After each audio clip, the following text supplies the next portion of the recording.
इस साल होली की छुट्टियों में अपने गांव दुर्गापुर वापस आता है, जहां उसे देख पूरा गांव खुशी से झूम उठता है।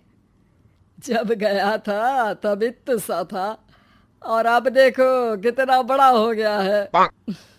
हाँ सरपंच जी, जब मैं गया था तब आप भी बहुत जवान थे और अब देखो कितने बूढ़े हो गए हैं आप। चलो चलो, बढ़िया है। बच्चा घर वापस आ गया। इसी खुशी में आज रात पार्टी होगी। क्या बात है, गांव में भी पार्टियां होने लगी। वैसे अगर पार्टी की बात है तो आज क्यों सीधा होली पार्टी करते हैं। होली पार्टी की बात सुन चहल पहल में अचानक सन्नाटा छा जाता है, जिसे देख मनोज को कुछ अजीब लगता है, लेकिन तभी सरपंच बात पलट देता है। अब बहुत देर हो गई, चलो सब अपने घर चलो, पार्टी के बारे में कल सोचेंगे। मनोज भी मम्मी पापा के साथ घर आ जाता है, पर होली पार्टी और उस पर पूरे गांव की खामोशी वाली बात अभी तक उसके जहन से निकलती नहीं। पापा, होली पार्टी की बात पर सब चुप क्यों हो गए थे? अरे होगी उनकी कोई अपनी बात। मुझे गांव की पंचायत ही थोड़ी पता है। थक गया हूँ, चलो सो जाते हैं, कल बात करते हैं। पापा की बात मानते हुए मनोज भी सोने चला जाता है। आज तो छुपा लिया, लेकिन हफ्ते बाद जब होली का दिन आएगा तब इसे कैसे रोकोगे? अगली सुबह सूरज के साथ ही मनोज भी गांव घूमने निकल जाता है, जिस पर रास्ते में उसे अपनी ही उम्र के कुछ लड़के भी मिलते हैं, जिनसे दोस्ती कर अब वो उनके साथ घूमने लगता है। इसी तरह कुछ दिन बीत जाते हैं और होली नजदीक आने लगती है। दोस्तों, होली में 4 दिन ही बचे हैं, पर गांव में उसकी कोई तैयारियां क्यों नहीं दिख रही? क्योंकि यहाँ होली नहीं मनाई जाती। अरे पर ऐसा क्यों? वो राजा भूषण। अरे तुम 4 दिन के लिए आए हो, क्या इतना सोच रहे हो? चलो कुछ खाने चलते हैं। इसी के साथ एक बार फिर होली की बात को टलते हुए देख मनोज को शक होने लगता है। वो घर पहुंचते ही इंटरनेट पर अपने गांव और राजा भूषण के बारे में जानकारी निकालने लगता है। क्या? मुझे आज तक ये नहीं पता था। ऐसा कैसे? किसी ने मुझे कुछ बताया क्यों नहीं? सारी जानकारी लेने के बाद मनोज गांव वालों या अपने मम्मी पापा से कुछ पूछे बिना खुद ही उसकी सच्चाई के बारे में छानबीन करने लगता है, जिसके चलते वो राजा भूषण की हवेली में पहुंचता है। वाह, क्या हवेली है यार। पर क्या यहाँ सच में कोई भूत है? हेलो भूत जी, कोई है क्या? हम इस साल गांव में होली सेलिब्रेट कर रहे हैं, क्या आप उस पर थोड़ा इंटरव्यू देंगे? मनोज के ऐसा बोलते ही गांव में तूफान उठ जाता है और हवेली में रखी सारी चीजें हिलने लगती है। एक अदृश्य शक्ति मनोज को धक्का देकर हवेली से बाहर निकाल दरवाजा बंद कर लेती है। ये सब देख मनोज हैरान रह जाता है। क्या अभी मुझे हवा ने धक्का देकर बाहर निकाल दिया?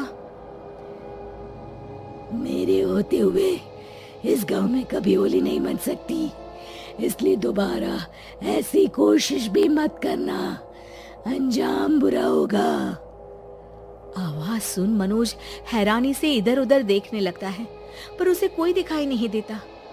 वो गांव वापस आ जाता है, जहां तूफान की वजह से सब कुछ तहस महस हो चुका होता है। आखिर ये तूफान आया कैसे? ना ऐसा कोई मौसम था और ना ही हमने होली का त्योहार मनाने की बात की थी।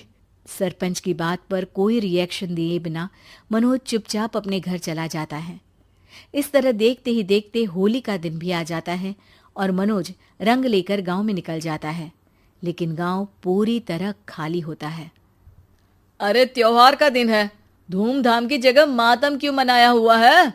मनोज की आवाज सुन सब अपने घर की खिड़कियां खोल के घर के अंदर से ही उसे वापस जाने के लिए कहने लगते हैं, पर वो किसी की नहीं सुनता। तुझे पहले भी समझाया था, अगर होली खेलने की कोशिश भी की तो अच्छा नहीं होगा।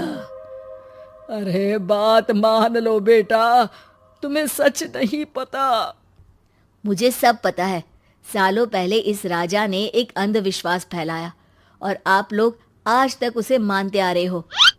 अरे बेटा, जब तुम पैदा भी नहीं हुए थे उससे भी बहुत पहले से इस गांव पर होली का श्राप है। अगर गांव में होली का त्योहार मनाया जाता है तो प्रलय आना पक्की बात होती है। राजा भूषण इस सब में नहीं मानते थे और त्योहार मनाने लगे, जिसके चलते होली वाले ही दिन पहले उनके बेटे की और फिर उनकी मृत्यु हो गई। तभी से गांव की रक्षा के लिए उनकी आत्मा उस हवेली में रह रही है। सबकी बातें सुन मनोज उलझन में पड़ जाता है। सोचना भी मत मनोज, अगर तुमने इस परंपरा को तोड़ने की कोशिश भी की तो उसका परिणाम इस गांव और गांव के लोगों के लिए अच्छा नहीं होगा। मुझे भी यकीन नहीं हो रहा कि आप लोग एक बेतुकी बात को मानकर सालों से रंगों के त्योहार को मातम की तरह मनाते आ रहे हो। मनोज किसी की कोई बात ना मानते हुए पूरे गांव में रंग बिखेर देता है, जिसके तुरंत बाद वहां तूफान के साथ बिजलियां गरजने लगती है।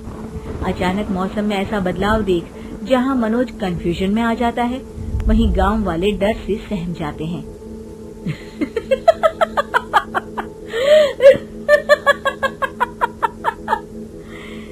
इस लड़के ने हमारे जैसे सिर्फ अपने स्वार्थ के लिए नहीं बल्कि पूरे गांव की खुशियों के लिए यहाँ होली मनाई है, जिस वजह से अब इस गांव पर होली का श्राप टूटता है।